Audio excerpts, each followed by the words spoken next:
আমার জীবনের প্রথম পোলাও রান্না।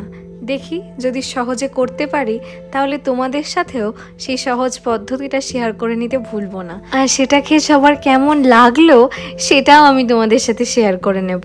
আজকের ভিডিওটা আমি তোমাদের সাথে শুরু করতে চলেছি, তো চলো শুরু করা যাক।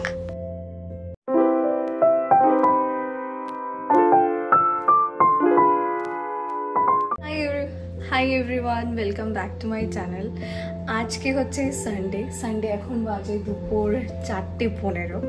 সো আমি এখন রান্না করব। তার কারণ হচ্ছে মেইনলি একটা জায়গায় ইনভিটেশন আছে, স্বর্ণাভদের বাড়ি। স্বর্ণাভ আমার বিয়েতেও এসেছিলো, তোমরা দেখেছো। ওদের বাড়িতে আমরা আইবুড়ো ভাতও খেতে গেছিলাম। ওর মা প্রচণ্ড ভালো রান্না করে। আন্টির রান্নার কোনো তুলনা নেই। ডেজার্টও দারুণ রান্না করে, মানে আমার প্রচণ্ড পছন্দ আন্টির হাতে রান্না খাওয়ার। অ্যাকচুয়ালি অনেকদিন ধরেই সবাই মিট আপ করবো ভাবছিলাম, কিন্তু কারোরই আর সময় হয়ে ওঠে না। স্বর্ণাভ নিজেও জব করে, ওরও সময় হয়ে ওঠে না উইকডেজে। আমারও ভ্লগের জন্য হয় না। নীল তো শনিবার রোববার ছাড়া ওকে পাওয়া যায় না। আর রিয়া দিও নিজের কন্টেন্টের জন্য বিজি থাকে। তো সব মিলিয়ে আমাদের আর একসাথে বসা গল্প করা হচ্ছে না। আর এই জন্যই আজকে আমরা ভাবলাম, মানে আমি ওকে বললাম যে চলো একদিন মিট করি, একটু খাওয়া দাওয়াও হবে, কথাবার্তা হয়, গল্প সব হবে। বাট একা আন্টির ওপর যেন চাপ দিও না কোনো। তার কারণ হচ্ছে মেনলি আন্টি, আমরা যাব ভালো করে, স্বর্ণাভ আমি সবাই গল্প করব, আন্টি একা রান্নাঘরে পড়ে থাকবে আমরা খাবো বলে। তার থেকে ওইটা করার দরকার নেই। সবাই যারা যারা আজকে আসছি স্বর্ণাভদের বাড়ি, স্বর্ণাভদের অ্যাকচুয়ালি বাড়ি আমাদের যেরকম ফ্ল্যাট, ওদের সেরকম বড় সুন্দর বাড়ি আছে। তো বাড়িতে দেখবে জায়গাটাও অনেক বেশি থাকে। আমাদের গল্প করা, আড্ডা মারার জন্য স্বর্ণাভদের বাড়িটাই চুজ করলাম। রান্না করার যে ব্যাপারটা সেটা হচ্ছে আমি বললাম স্বর্ণাভকে যে দেখো আন্টির উপর একা চাপ দিয়ে লাভ নেই, আমরা যারা যারা যাবো তারা সবাই আর কি বাড়ি থেকে কিছু করে রান্না করে আনবো। স্বর্ণাভ বললো যে আমি তাহলে মাটনটা করি। তাহলে আমি বললাম যে তুমি মাটন যখন রান্না করছো তাহলে আমি বাসন্তী পোলাও করি। আমি জীবনে বাসন্তী পোলাও করিনি, ফার্স্ট টাইম বাসন্তী পোলাও করবো। তা আমি পোলাও করি, আর রিয়াদি অন্য কিছু নিয়ে আসুক, সেটা রিয়াদি দেখুক কি আনবে। তো এই আজকে খাওয়া দাওয়া। তা স্বর্ণাভ তো আর নিশ্চয়ই মাটন রান্না করবে না, আন্টি রান্না করবে। তো একটা আন্টি থাক, একটা আমি থাকি, আর একটা রিয়াদি কিছু আরেকটা করবে, হয়তো স্টার্টারে ফিশ ফ্রাই বা যাই হোক কিছু একটা করবে। ওখান থেকে আমি রান্নাটা স্টার্ট করব। তার আগে মামুনি আর কি দুপুরের খাওয়া দাওয়া সমস্তটা গুছিয়ে নিলাম। আমারও আর কি এডিটিং ছিল। এই ইয়াররিংটা যে কিনেছি তার একটা ভিডিও জাস্ট আপলোড হলো এই 40 মিনিটস আগে। আর ওই দিকটা সমস্তটা করে নেওয়ার পর এখন আমি রান্না করতে এসেছি। নো ছুটি, রোববার দিন। তো চলো আজকের ভিডিওটা এখান থেকেই শুরু করা যায়। আজকে ব্লিঙ্কিটটা হঠাৎ করে সকাল থেকে আনঅ্যাভেলেবেল ছিল, জানি না কাদের, বাট আমাদের পিনকোডে তো একদমই আনঅ্যাভেলেবেল, মেবি বর্ষার জন্য। তো বাইরে বেরিয়ে আমি আর কি এই ঘিটা আর 1 কেজি চাল কিনে আনলাম। আজকে আমি বাসমতি চালের বাসন্তী পোলাও করব। আমরা যেহেতু 6 জন আছি তাই জন্য আমি 1 কেজি চাল কিনে এনেছিলাম। আমি সবার থেকে আগে কনফার্ম করেছি যে 1 কেজি চালে হবে তো, 1 কেজি চালে হবে তো। তো সবাই বললো হ্যাঁ 1 কেজি চালে ইজিলি হয়ে যাবে। সত্যি কথা বলতে আমার প্রচণ্ড ভয় লাগছিল প্রথমে, যে আজকে আমার প্রথম বাসন্তী পোলাও কেমন হবে। আমি লাইফে ফার্স্ট টাইম বাসন্তী পোলাও করছি। আমি কোহিনুরের চালটা নিয়েছি, এটা একদম বললো যে ফাইনেস্ট বাসমতি রাইস। এখন বাসন্তী পোলাওটা রান্না করার পর আমার মনে হলো পোলাও অনেক সহজ রান্না করা ফ্রাইড রাইস বা বিরিয়ানির তুলনায়। আমি কি করে রান্না করলাম চলো সহজে বলে দিই। প্রথমে চালটাকে ভালো করে ধুয়ে নেবে, তারপর আধ ঘন্টার জন্য জলে ভিজিয়ে চালটাকে রেখে দেবে। একদম 30 মিনিটস জলে ভেজানো থাকবে চালটা। এক জায়গায় স্থির করে বসিয়ে দেবে, আর ততক্ষণ তুমি রেস্ট নিয়ে নাও বা অন্য কাজ করে নাও, বা যদি অন্য পদ রান্না করতে যাও তাহলে সেগুলোর কাজ এগিয়ে রাখো। ঠিক আধ ঘন্টা পর এসেই তোমার কাজ শুরু হবে পোলাওয়ের জন্য। আধ ঘন্টা জলে চালটা ভিজিয়ে রাখার পর এখন আমি রান্না শুরু করব। প্রথমে এই জলটাকে ভালো করে ফেলে নেব, আর কিন্তু ধোয়াধুয়ির কোনো ব্যাপার নেই। এবার জল ঝরানো চালের মধ্যে আমি পরিমাণ মতো দিয়ে নেব হলুদ। আমি কিন্তু কোনো রকম কোনো ফুড কালার ইউজ করব না, কারণ ফুড কালার আমরা জানি যে হেলথের জন্য অতটাও ভালো না। তো ওটাকে স্কিপ করে আমি হলুদ মাখিয়ে রাখবো এই পুরো চালটাতে। আমার কাছে বললামই আমি 1 কেজি চাল আছে, তো সেই পরিমাণ মতো আমি হলুদ কিন্তু দিয়ে নিচ্ছি। এবারে হলুদের সাথে সাথে আরেকটা জিনিসও তোমার এই ভেজানো চালটাতে মিশিয়ে দিতে হবে, সেটা হচ্ছে ঘি। এই ঘিয়ের গন্ধটা এত সুন্দর, মটনের ঘিটায় আমার ভীষণ ভালো লেগেছে। না হলে আমরা বেশিরভাগ আশীর্বাদের ঘি বা ঝর্ণা ঘি ইত্যাদি ইউজ করে। এরপর একদমই হালকা হাতে আমি পুরো চালের সাথে এই হলুদ আর ঘিটাকে মিশিয়ে নেব। তোমরা ভালো করে আমার হাত ফলো করলে দেখতে পাবে আমি কিন্তু প্রচণ্ড আলতো হাতে পুরোটাকে মিশিয়ে নিচ্ছি। তোমরা যদি চাও তাহলে স্প্যাচুলাও ইউজ করতে পারো, কিন্তু কোনো রকম স্পুন বা হাতা ইত্যাদি ইউজ করো না। এতে কি হয়, বাসমতি চালটা যেহেতু জলে ভেজানোর পর একদম নমনীয় হয়ে গেছে, তার ফলে বেশি এরকম ঘাটাঘাটি করলে ভেঙে যেতে পারে বাসমতি চালটা।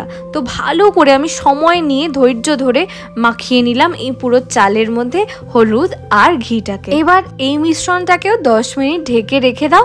এটার কাজ আবার 10 মিনিট পর থেকে শুরু হবে। তাহলে চলো গ্যাস জ্বালিয়ে এবার যে কাজগুলো করার সেই কাজগুলো করে নিই। প্রথমে একটা বড় বাসন নিলাম। এবার এই বাসনটার মধ্যেই আমার ওই 1 কেজি চালের পুরো পোলাওটা হয়ে যাবে। এবার আমি দিয়ে নেব অনেকটা বেশি পরিমাণে ঘি। আমি বললাম এই 200 ml এর কৌটো নিয়ে এসেছিলাম আমি। এটা পুরোটাই আমার আজকে 1 কেজি পোলাওতে লেগে যাবে। এই বাসনটার মধ্যে ঘি দিয়ে নেওয়ার পর এর মধ্যে দিয়ে দেবো আমি কাজু বাদাম। এবার তোমরা চাইলে এখানে কিশমিশও অ্যাড করতে পারো, আরও তোমার ড্রাই ফ্রুটস অ্যাড করতে পারো, অনেকে আমন্ডসও অ্যাড করে, বাট আমি এখানে আমন্ডস অ্যাড করিনি। আমি শুধু অল্প পরিমাণে একটু কাজু বাদাম অ্যাড করেছিলাম। আর তারপরে এটাকে ব্রাউন করে ভেজে নেওয়ার পর এটাকে অন্য আরেকটা পাত্রে তুলে নিচ্ছিলাম। এবার এই একই ঘিয়ের মধ্যে আমি গরম মশলা দেব। গরম মশলার মধ্যে আমি এখানে দারচিনি, এলাচ আর লবঙ্গ দিয়েছি। তোমরা চাইলে এখানে তেজপাতাও অ্যাড করতে পারো। আমি তেজপাতা পছন্দ করি না, তাই দিইনি। ওটাকে কিছুক্ষণ নাড়াচাড়া করার পর আমি ওই 10 মিনিট যেটা রেখেছিলাম ঘি আর হলুদ দেওয়া মিশ্রণের পোলাওয়ের চালটা, ওটা এবার এই ঘিয়ের মধ্যে, যেখানে আবার গোটা গরম মশলাও আছে, ওর মধ্যে দিয়ে দেবো। আর আস্তে আস্তে দেবে, চেষ্টা করবে যাতে বেশি চালগুলো যাতে কোনোভাবেই না ভাঙে। তো এই জন্যই আমি স্প্যাচুলাওয়ালা একটা খুন্তি নিয়েছি। এটাকে খুন্তি বলে না, স্পুন বলে, স্প্যাচুলা টাইপের। এটা কোনো মতেই তোমার চালগুলোকে তো ভাঙবেই না, ইভেন বাসনেও স্ক্র্যাচ লেগে কোনো রকম দাগ ফাগ পড়বে না। তো এটা খুব ভালো একটা হাতা, এটা তোমরা অ্যামাজনে পেয়ে যাবে। এটা বেসিক্যালি আমি চোর কাটার জন্য যে শ্যুটটা করেছিলাম ওখান থেকেই পেয়েছি। তো এটা আমার বাড়িতেও সুন্দর ইউজ করা হয়ে যাচ্ছে। যাই হোক, এটা আমি কড়াইয়ে পোলাওয়ের চালটা দিয়ে নেওয়ার পর ঘিয়ের সাথে বা গোটা গরম মশলার সাথে পুরো চালটাকে একটুখানি হালকা করে ভেজে নেব। 5 মিনিটও না, 3 থেকে 4 মিনিট মতো। বিশ্বাস করো, এই সময় যা সুন্দর গন্ধ বেরোয় না, সারা ঘরটা ঘিয়ের গন্ধে মম করে। তারপরে নাড়াচাড়া করার পর যে পরিমাণ চাল আছে তার ঠিক দ্বিগুণ তোমাকে জল নিতে হবে। পোলাওতে জলের পরিমাণটাই কিন্তু মেন। 4 বাটি যদি তুমি চাল নাও, ঠিক 8 বাটি তোমাকে নিতে হবে জল। এবার সেই জলের মধ্যে নুন, চিনি পরিমাণ মতো দিলে, আর তার সাথে গোটা আদা একটুখানি স্ম্যাশ করে সেটা এই জলের মধ্যেই দিয়ে দেবে। এই জলটা যখন ফুটে আস্তে আস্তে ভাত হবে, তখন সেই আদার ফ্লেভারটা পোলাওয়ের চালের সঙ্গে যখন মেশে খেতে অতুলনীয় হয়। আর এরপর তোমাকে একদম গ্যাসের ফ্লেমটাকে লো করে দিতে হবে, একদম সিমে করে দেবে আর ঢাকা দিয়ে দেবে এই পাত্রটাকে। আর এমন ঢাকনি ব্যবহার করবে যেই ঢাকনির মধ্যে কোনো ছিদ্র নেই, বা যদি ছিদ্র থেকেও থাকে সেটাকে তোমাকে কোনোভাবে বন্ধ করে দিতে হবে। একদিকে তো পোলাও তৈরির ওই সুন্দর গন্ধ, আরেকদিকে বৃষ্টি আসবে আসবে তার একটা গন্ধ। কি যে অসম্ভব মিল হয়েছিল দুটো গন্ধের। আকাশটা হঠাৎ করে অদ্ভুত সুন্দর হয়ে গেল, আর রোদটাও পড়ছে, মেঘও করছে, আর ছেলেপুলেরা সব পালিয়ে পালিয়ে ঘরে যাচ্ছে। ওদের খেলা তো আজ মাথায় উঠে গেল।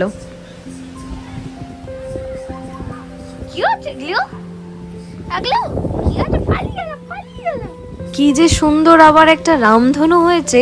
হঠাৎ করে চোখে পড়লো সামনের বিল্ডিংটার পিছনেই একটা রামধনু হয়েছে। অনেকদিন পরে এই রামধনু দেখতে পেলাম। দেখে যাও, দেখে যাও। আজ আমাদের এখানে আবার কার একটা বিয়ে আছে, না হয় বউ ভাত, ঠিক জানি না। আবার দেখো বৃষ্টি শুরু হয়েছে।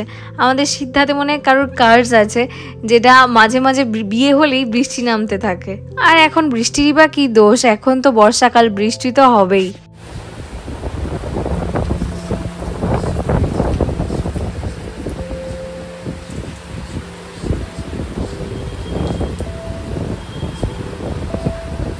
আজ রাতে পোলাও খাওয়া হবে বলে কি সুন্দর ওয়েদারটা হয়ে গেল দেখো, বৃষ্টি হয়ে চারিদিকটা ঠান্ডা হয়ে গেল। আর এই বৃষ্টি দেখতে দেখতে আমি রান্নাঘরে এসে দেখি আমার এই পোলাওয়ের চালগুলো কি সুন্দর ঝরঝরে ভাতে পরিণত হয়ে গেছে। দেখো সত্যি কথা বলতে কি বলো তো, মনে একটা ভয় তো ছিলই যে প্রথমবার পোলাও করছি আর লোকের বাড়িতে নিয়ে যাব, পোলাওটার চালটা যেন একেবারে ফেনা ভাতে না পরিণত হয়ে যায়। যাই হোক, মাপ ঠাপ প্রত্যেকটা ঠিক হয়েছিল বলে একদম পুরো ঝরঝরে চাল হয়েছিল। আমি আবার দেখলাম পুরো চাল চাল ব্যাপারটা নেই তো, তারপরে দেখলাম যে না, বেশ সুন্দরই হাতের মধ্যে টিপলে গলে যাচ্ছে, ঠিক আছে। তারপরে আমি উপর থেকে কাজু বাদাম ভেজে রাখা ছিল যেগুলো, আর লাস্টে একটুখানি ঘি দিয়ে এটাকে এবার আমি গ্যাসের ফ্লেমটাকে অফ করে দেবো। ব্যাস, এবার এটাকে স্ট্যান্ডিং টাইমে রাখতে হবে।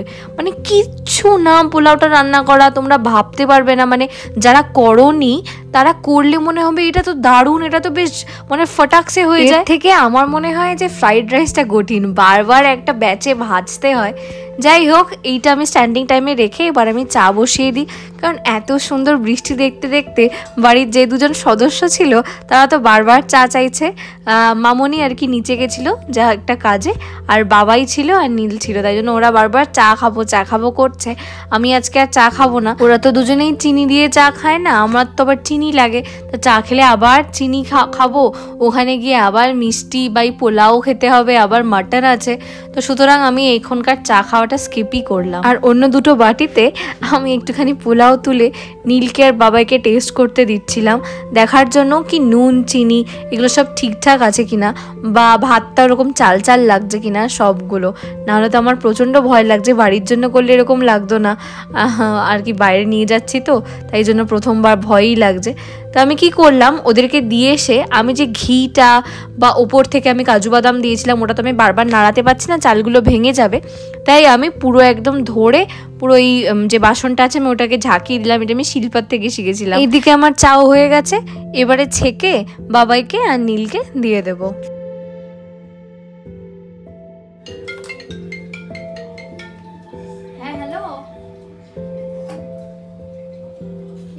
আমি তো তোমার সাথেই কথা বলছি কি যে ভালোই হয়েছে, ওয়েদারটা ভালো হয়ে গেছে।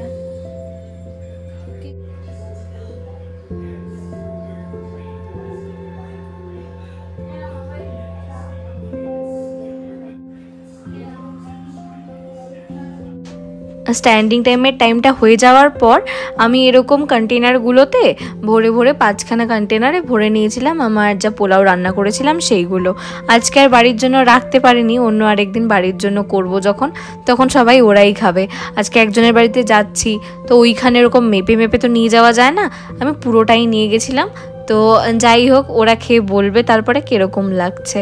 তো চলো, এগুলো গোছানোর পর আমিও আস্তে আস্তে রেডি হয়ে যাব, কারণ ওখানে অনেকবারই ফোন এসে গেছে যে কখন আসছি সেটা জানার জন্য।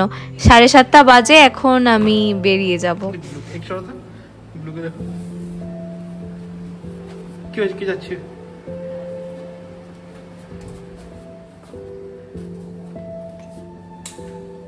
আসছি মামনি।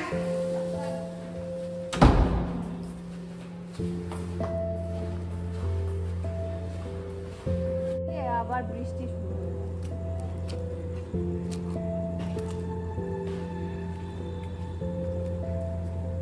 যাওয়ার সময় ভাবলাম যে মিষ্টি নিয়ে যাই, এই দুধের মিষ্টিগুলো নিয়ে যেতে ইচ্ছা করছিল, কিন্তু আজকে আউট অফ স্টক হয়ে গেছিলো, দুখানাই পড়েছিল। বললো আর তো দুধের মিষ্টি নেই, ভাজা মিষ্টি অনেক আছে। তাই আমি কি করলাম, ছানার জিলেপিগুলো দেখে ভালো লাগলো তো কতগুলো ছানার জিলেপি নিয়ে চলে গেলাম। এই যে নীলাক্ষী এসছে আমাদের বাড়িতে, ভুলে গেছে, ঠিক আছে, মানে এত দিন পরে এসছে, এত মাস পর। আরে না, আগেরবার এই রাস্তাটা দিয়ে এসেছিলাম, যখন আইবুড়ো ভাত খেতে এসেছিলাম, এবার এই রাস্তাটা দিয়ে এসেছি, তাই জন্য গুলিয়ে গেছে। আর আমি ভেবেছি দূর থেকে একটা জোম্যাটো ছেড়ে দাঁড়িয়ে আছে, আমি দূর থেকে আমি এরকম করছি, হাত দেখাচ্ছি পিছনে। ওকে বলো এই যে স্বর্ণাব তোমায় কি সব বলছে। আমি ওখানে একটা জোম্যাটো ছেড়ে দাঁড়িয়ে ছিল, আমি না এরকম করছি, আমি ভাবছি কি দূর থেকে তো বাইকই দাঁড়িয়ে আছে, বুঝতে পারছি না। এসেই আমি আমার সমস্ত কিছু মিষ্টি পোলাও সব কাকিমার হাতে হ্যান্ড ওভার করে দিয়েছি। আমি এখন মুক্ত, এখন যা বুঝবে কাকিমা বুঝে নেবে, আমার আর এসবের দায়িত্ব নেই। আমি এখন চুটিয়ে গল্প করব এই সবার সাথে। আমার প্রচণ্ড ভালো লাগে, মানে এদের সাথে আমার ভাইবটা প্রচণ্ড ভালো মেলে। আর কাকিমা তো মানে কাকিমা হচ্ছে পুরো মাই ডিয়ার একটা ব্যাপার। কাকিমা এত ভালো আর এত ভালো রান্না করে যে তুলনা হয় না। হ্যাঁ একদম একদমই। সব আমারটা তো রেড কালার, এবার আমি দেখেছি কি ওর সাথে না সব তুমি মানে ভালো লাগবে না, সব কভার গুলো মানায় না। এক্স্যাক্টলি, এই জন্য আমি তোমাকে বললাম যে তুমি এই কালারটা নাও, পিঙ্ক কালারটা, তাহলে না তোমার তুমি যে কোনো। আর অবস্থাটা দেখো আমার ব্যাগে হলুদ লাগিয়েছে, গায়ে হলুদের সময় না গায়ে হলুদের সময় কেন না, রান্না। হ্যাঁ আমি এখন এটাকে কড়াইতে ফেলে দেয়নি, ভাগ্য আমি এখন সংসারী গৃহিণী।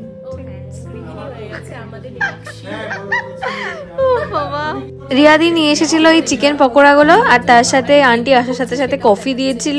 ওই সমস্ত খেতে খেতেই একেবারে বেজে গেছে 9:30 10টা। তুমি আমার বাড়ি আসবে 10টার সময়, আমরা আবার খেতে লাগবো। তখন তার আগে একটা পুচকি সাবস্ক্রাইবার আমার সাথে চেন্নাই থেকে কথা বলল। নীলের যে ফোনটা আছে স্যামসাং এর S23 আলট্রা, ওটা দিয়ে তো আমি জীবনেও কোনো ভিডিও বা ফটো তুলি না। স্বর্ণাভ আর রিয়াদি দেখছি ভালোই ফটো তুলছিল। আমি তোমাদের জন্য এই ক্লিপিংসটা এর পরে অ্যাড করে দিচ্ছি। এবার ভিডিও হবে না, কি সুন্দর, মানে কন্ট্রাস্টটা মারাত্মক সুন্দর। আমার একদম ভালো লাগে না, বাট আমার আইফোন বেশি ভালো লাগছে। আইফোন তো অবভিয়াসলি ভালো। চলো এবার খাওয়ার দিকে যাওয়া যাক। স্বর্ণাপদের বাড়িটা এত বড়, কত সুন্দর জায়গাটা।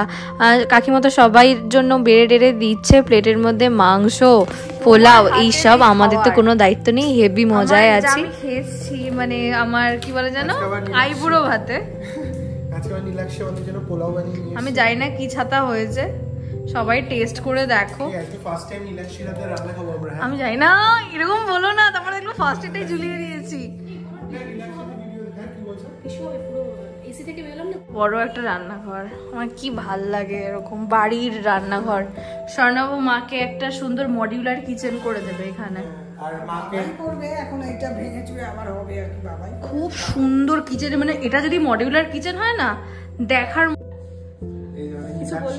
হ্যাঁ কিছু বলো। গাইস আমি না বুঝতে পারছি না যে মানে এটা আমি আর মানে ওয়েট করতে পারছি না খাওয়ার জন্য, এতটা সুন্দর গন্ধ বেরোচ্ছে।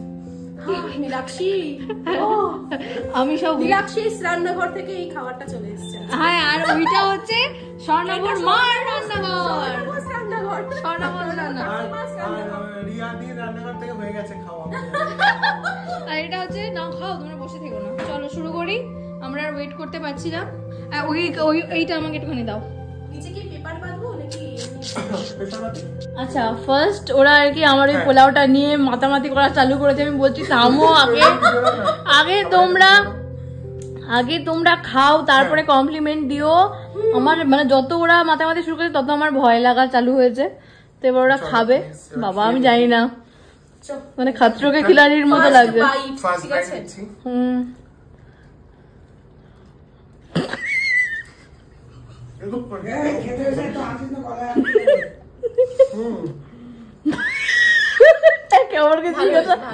একে অপরকে জিজ্ঞাসা করে রিঅ্যাকশন দিচ্ছে। ঠান্ডা হয়ে গেছে, বাট ভালো, মানে ভালো হয়েছে, একদম ঠিকঠাক। একদম ঠিকঠাক, মানে খুব বেশি মিষ্টি পোলাও বলে মনে হচ্ছে, আর ভালো লাগছে। Thank you. আমরা চলো দারুণ বলে দিলাম পরে। দারুণ। তুই দেখ আমাদের ভিডিও। জি মিষ্টি 2 কেজি না, 200 গ্রাম ওই মাখা সন্দেশ, 200 গ্রাম মাখা সন্দেশ। এই 2 কেজি ভাই তারপরে তুই আবার কি সব রসমালাই খেয়েছিস? হ্যাঁ সেদিন আমি 24 আওয়ার্স মিষ্টি খেয়েছি। আমি এত মিষ্টি খেতে পারি না, আমি মিষ্টি খাই, আমি পছন্দ করি, কিন্তু ওই 3 কেক পাগল ওগুলোকে রাখে। আমি ভুল আটকালাম না না, সব রকম ভাবে আটকানো যায়। কি বোকা যত নিয়ম, আমি যখন নিয়ম পালন করতে ইচ্ছা না করে আমি বলে দিই বিয়েতে 1 বছর হয়নি। কি অবস্থা, ঠিক আছে তো? আমার বাড়ি এখান থেকে মাত্র 2 মিনিট না 1 মিনিট লাগে, তাও যাইনি আমার বাড়িতে। আমি এটা মনে রাখবো। তো আমার বড় যেতে চাইছে, বিকজ একটা ছোট্ট বাচ্চা আছে। বাচ্চা গাইস, তো ব্লগটা আমি এখানেই শেষ করছি। তো নীলাক্ষী এখন বাড়ি চলে যাবে, আর আমাকেও বাড়ি যেতে হবে। আমাদের কন্টেন্ট নেই, আর কালকেও সকালে অফিস আছে, কন্টেন্টও নেই আমাদের। হ্যাঁ কালকে অফিস, এটাই ভাবলেই শরীরটা কেমন খারাপ খারাপ লাগছে আমার। যাই হোক ঠিক আছে, ঠিক আছে টাটা বাই। সাবস্ক্রাইব করে দিও ভালো লাগলে। এবার ক্যামেরা অফ করে দিয়েছি, আমি বলছি ভালো লাগলে সাবস্ক্রাইব করো। সাউন্ড তো আসছে। এখন রাত 12:30 বাজে, আমরা বাড়ি ফিরছি, রাস্তাঘাট পুরো ফাঁকা। নেক্সট ভিডিওতে দেখা হচ্ছে। ভালো থেকো, সুস্থ থেকো, আর আমার চ্যানেলের সাথে থেকো।